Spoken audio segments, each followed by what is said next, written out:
Bila jedna mala kornjača koja se zvala Mija. Mija je jako voljela šetati.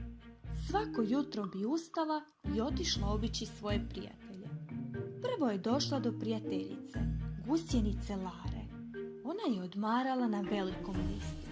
Malo se i Mija odmorila, pa je zatim nastavila svoju šetnju dalje. Došla je do Viktorove kuće. Viktor je bio krtica i samo je provirio kroz rupu u zemlji i rekao: "Vani je previše sunca, ne želim izaći iz svoje rupe." "Nema veze," pomislila je Mija i nastavila je šetati travom sve dok nije došla do jezera.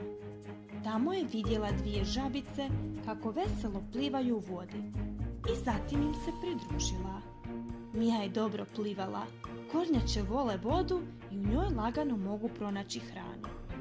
Nakon plivanja morala je još otići posjetiti svoju kumu i kod nje se malo odmoriti. Kuma Nela je bila puž. Puževi poput kornjača imaju kućicu na leđima i dobro se razumiju. Nela je voljela Miju jer je Mija bila mala avanturistica i uvijek je pričala zanimljive priče sa svojih putovanja. Nakon druženja Mija se vratila svojoj obitelji i već umorna od šetnje ubrzo je zaspala. Najljepše se spava nakon uzbudljivog dana.